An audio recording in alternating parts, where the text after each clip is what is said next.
you see. Can't be nobody else. A goddess that's me. What you see is what you get. You ain't seen nothing yet. Guarantee sure bet. Hey, beautiful soul. Welcome back to More with V. Unleash your inner badass. I'm your host, V. Your favorite life doula, bonus mom, intuitive coach, and your personal permission slip to do life, leadership, and legacy in your own divine way. Today is a juicy one because I'm walking you through my signature lion-hearted leadership tool, the ROAR method. So today of all days, grab your journal, paper, or one of your notebooks, and a pen, pencil, crayon, or marker because you're going to need it. So what is the ROAR method? This soul-centered structure I created to help women like you own your truth, speak up with confidence, reclaim your power, and stop playing small. This is the framework that carried me through some of the toughest storms of my life.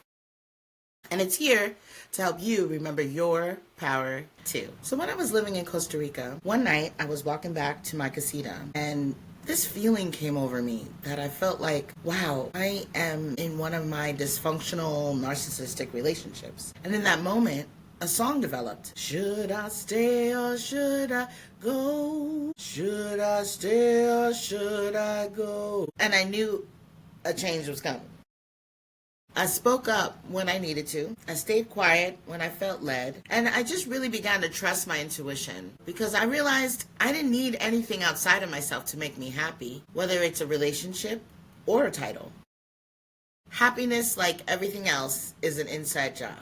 And just because other people couldn't see me, what I brought or contributed, doesn't mean I have to stay stuck, overlooked, or silent. So once I realized all this, I was like, okay, I need a framework that would keep me grounded in who I am, no matter what life threw at me. So I could remember the lessons that I gained. That's when the ROAR method was born. Each letter in ROAR is a phase in the process of leading with authenticity and feminine fire. We've got remember, which is R, O, which is own or ownership, A, which is align or alignment, and R, which is rise. We're gonna break it down. So let's break down the ROAR method.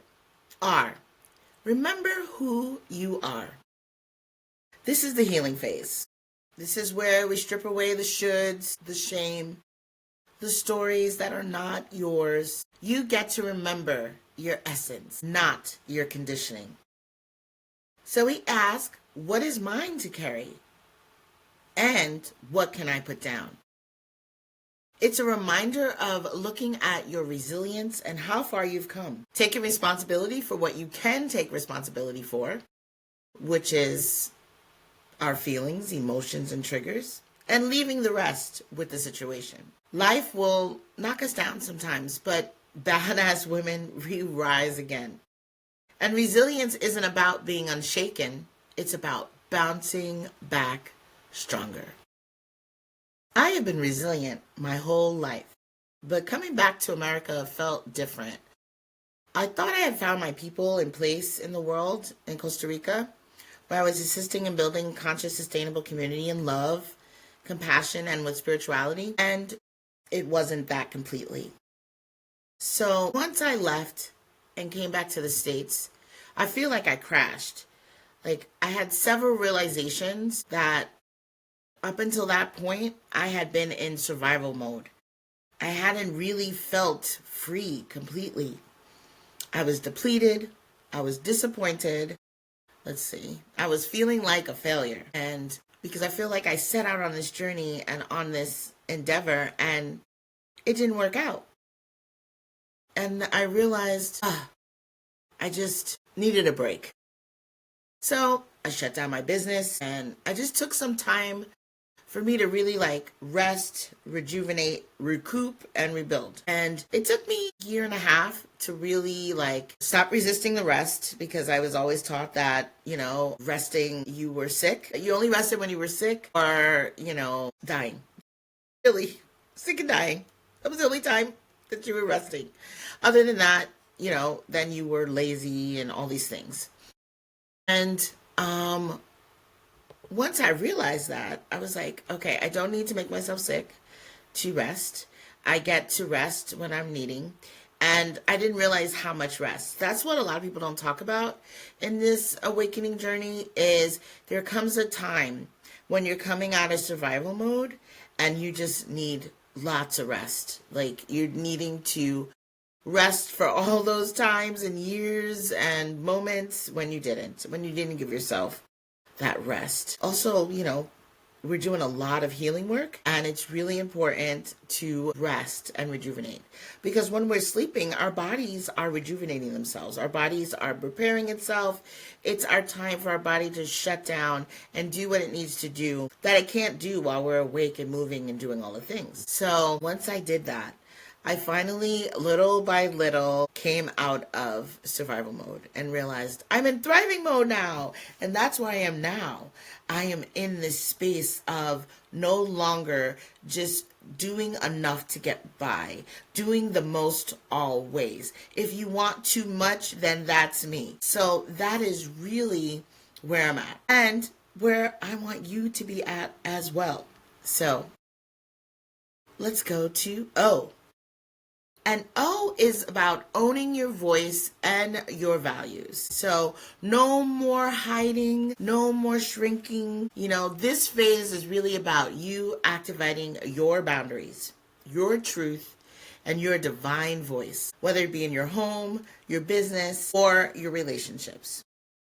We get to practice embodied expression here because our voice is our vibration. So there's no more waiting for someone else to validate you. Ownership means taking radical responsibility for your choices, your energy, and your growth. There was a time where there's been many times, right, that I took ownership of a mistake or decision. And I think that was when I was leaving Costa Rica. Like, I loved Costa Rica. I loved being there. I loved the energy. I loved the land. I mean, that was one of the first places in the world that I felt like I'm home. When I got off the plane, I was walking down one of these hallways where it says, welcome to Costa Rica, and checking the bus schedule. Yeah, I'll be here soon. Well, welcome to Costa Rica. I was like, oh my gosh. I felt home for the first time in my life. And from that moment on, Costa Rica was an amazing experience. It was, even in the moments where it didn't feel that amazing, it was still amazing. It was so great.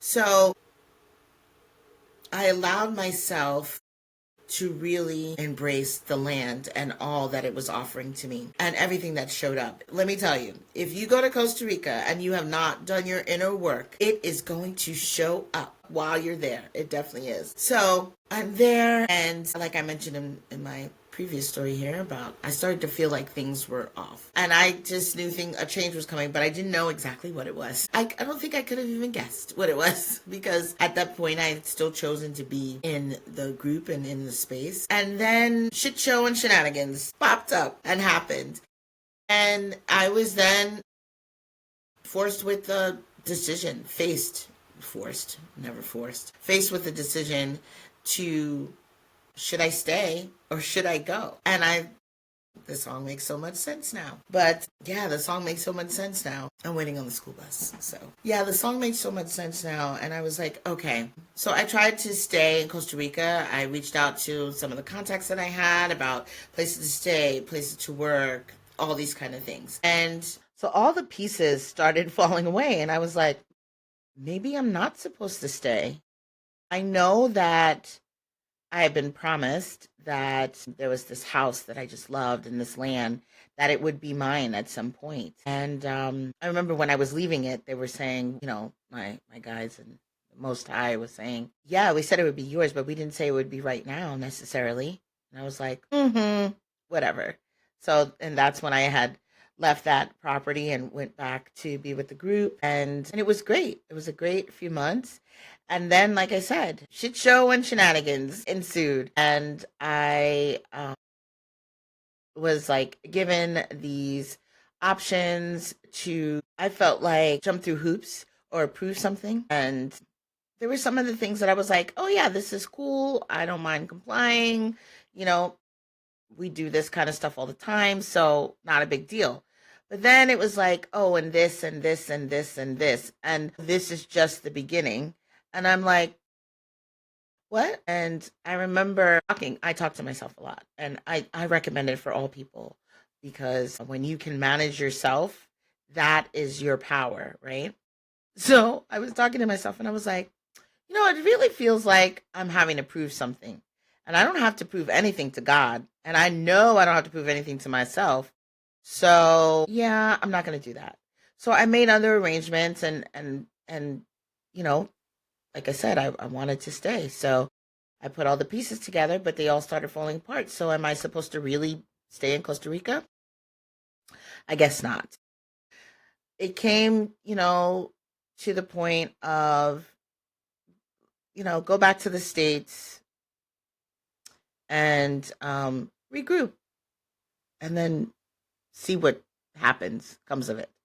So that's what I did. But I took ownership for, the decision that I made, trusting myself and trusting my intuition and trusting the messages I was getting from God that, yeah, this is really what's supposed to happen right now. And though I was very sad and I was very, like, I would say despondent, really. I was really despondent because I felt like I was losing so much in this moment. And of course, like with all things that we go through, when we lose, sometimes when we lose, we win. And sometimes when we win, we lose. And in this case, it's like the losing was a win for me.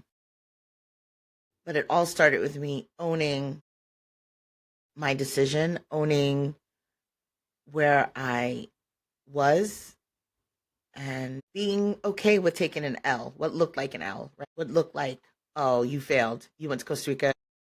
That's where you're supposed to be. This is my be all end all life. You ran off to live this life in the jungle and it didn't work out. But, you know, um, but yeah, which leads me to the next letter in our roar method, which is A.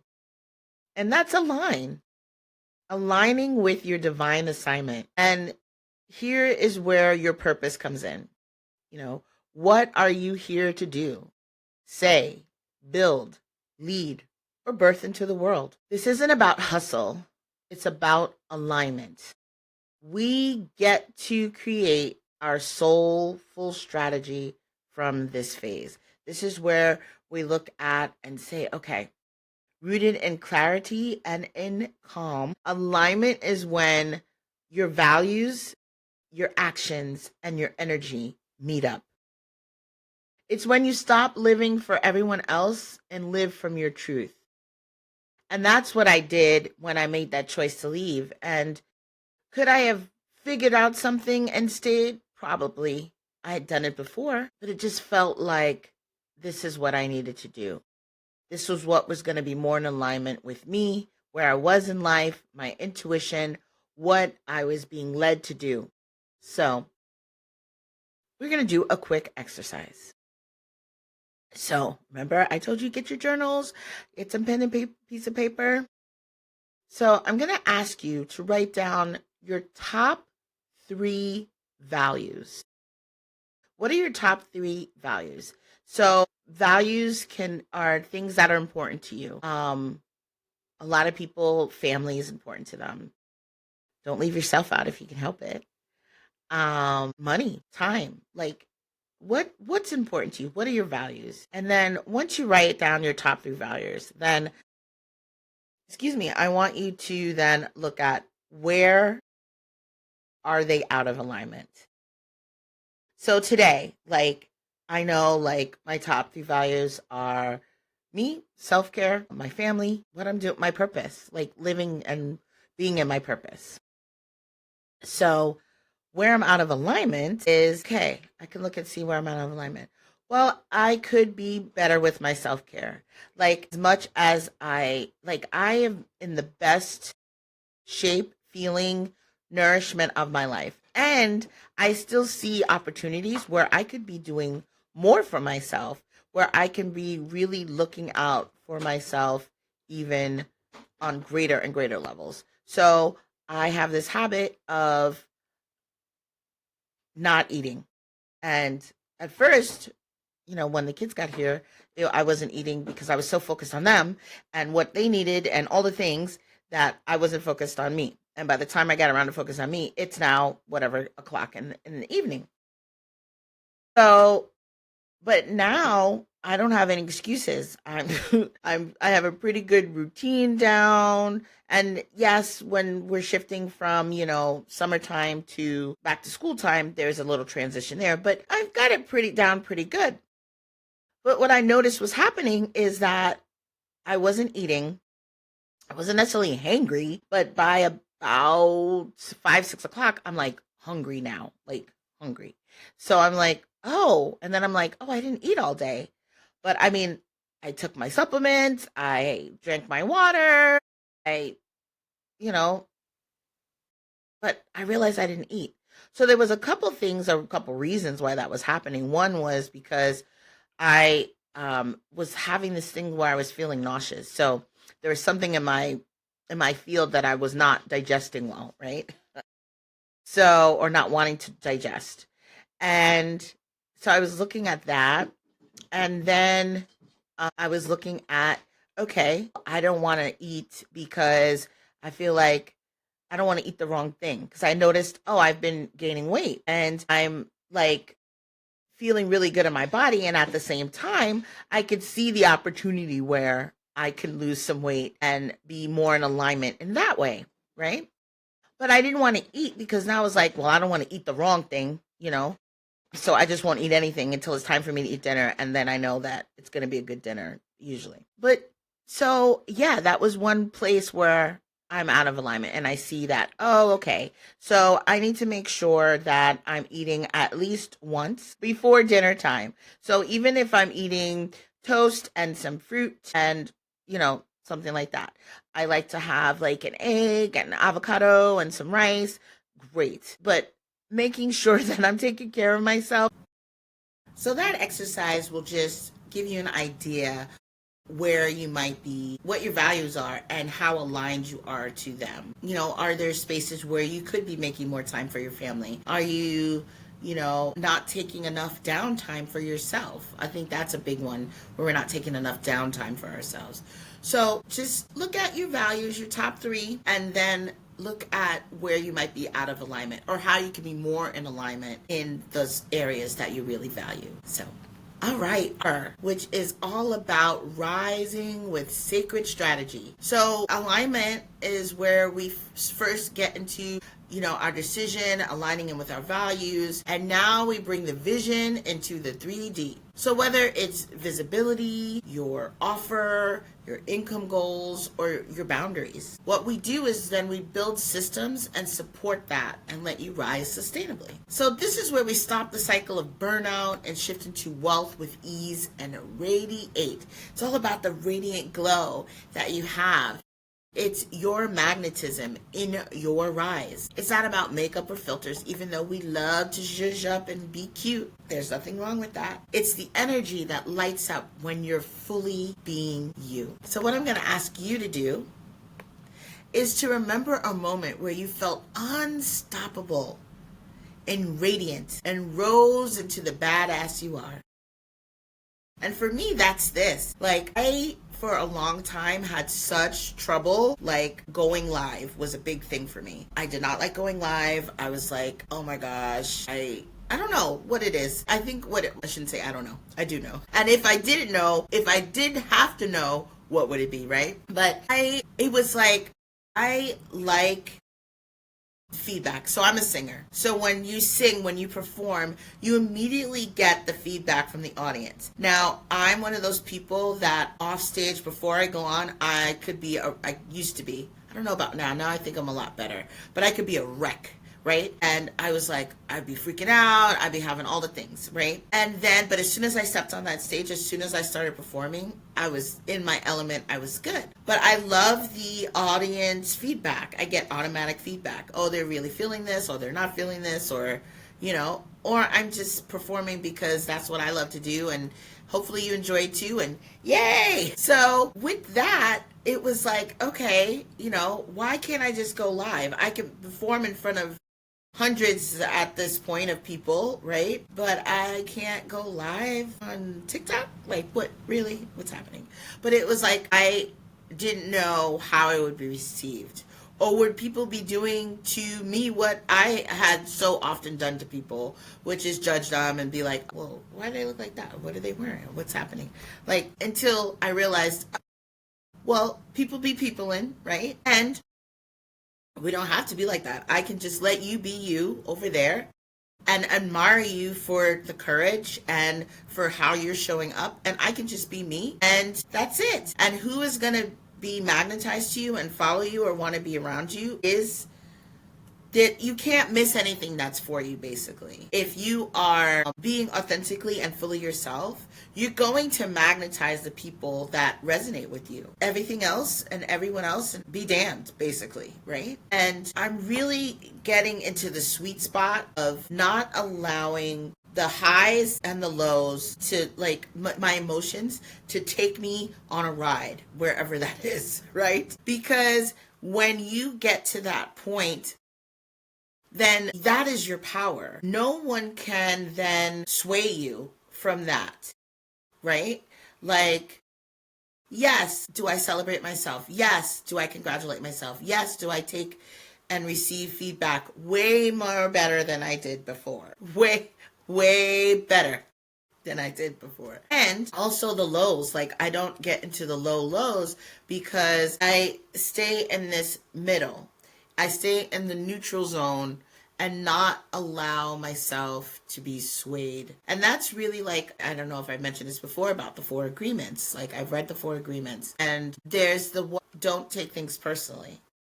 That is really what it is. It's really about the neutral. It's really about being in the middle and not letting the good or the bad shift your happiness, shift who you are, shift your, where you are. Like, not move the needle from you. And again, are we people?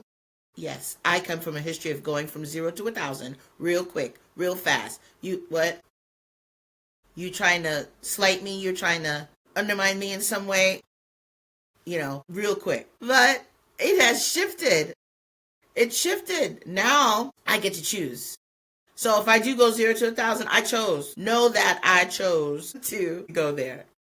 But I know that I don't have to, because your opinion's your opinion. How you feel makes me none. So definitely why I want you to really be in your radiant glow of yourself. And just remember moments. One moment, I'm sure there's many because you would not be here if there weren't, where you felt unstoppable and radiant and rose into the badass you are. So if you're like, V, you are talking to me. Well, I got a quick start journal guide for you. So here's your question. What am I being called to remember about myself? This is your first question. What am I being called to remember about myself? Where do I need to own my voice more boldly? Where do I need to own my voice more boldly? What would it look like to align with my assignment, not just my obligations? What would it look like to align with my assignment, not just my obligations? And last but not least, what strategy feels sacred and sustainable right now? What strategy feels sacred and sustainable right? And whether you know what your alignment is, whether you know what strategies you want to use to fulfill your assignment that you feel that you're here to be and do, and whether you can remember whether you can hear what you're being called to remember about yourself. I offer you that you can pause this podcast right now, grab your journal, and just start exploring. Or you can feel free to revisit this later as part of a morning ritual or an evening ritual. I like to have a rising ritual and a closing ritual for my day. What I've started doing is reading at night. Like I read, even if I read just a page, I usually end up reading more, but even if I read just a page, but I close out my day with reading, but not necessarily being on my device. So I'm not necessarily scrolling because that can tend to keep us up, and I'm already going through like Perry or some pause or something where my sleep is already very interesting. So I don't need any assistance with that. So I, do the things that feel alignment for me to do for my closing end of day. I might smoke. I've been getting some tea. Like I have a little golden milk that I've been drinking, which for those who don't know, golden milk is turmeric and black pepper, cardamom, ginger, and milk. And you stir it all up in a nice warm drink and you drink it. And it's really good for if you have any inflammation. It's good if you have any digestion issues. So I've been doing that each night. If I don't do that, then I'll drink one of my favorite teas. Like I've been drinking an elderberry and like a stress relief tea. Really love it. And then I have this mint tea that I get from Costa Rica. It is amazing. It's the best mint tea that I've ever had in my whole life. It's real mint, real herbs. So yummy, so yummy. So I do things that feel yummy to me that allow me to close out my day or open my day. So I just offer you to do that for yourself. Give yourself that time. So let's do some real life application. Inside my signature program, The Straight Path, formerly Unleash Your Inner Badass, we build your life and leadership around the ROAR method. And I can't wait to see you go from burnt out and unsure to boldly launching offers, leaving jobs, healing family dynamics, and finally feeling free. And you don't need to be perfect to start. You don't even need to be perfect to continue and maintain. Because I, for one, am not perfect. I am perfectly imperfect and I'm a work in progress. And you just need to be willing to remember who you really are. So some suggestions I offer to implement this into your life, like I mentioned, is a morning routine, a closing routine. Also, some morning affirmations like I own my resilience. I own my resilience. I lead with alignment. I shine with radiance. So you can also use the ROAR, the R, the O, the A, and the R as a check-in. When you feel off, you can ask, what am I needing to remember about myself right now? Am I out of resilience? Am I not remembering how resilient I am? Am I out of ownership? Am I out of alignment? Am I out of radiance? So just so you know, you already have a ROAR inside you. And this framework just helps you remember it when the world tries to silence you.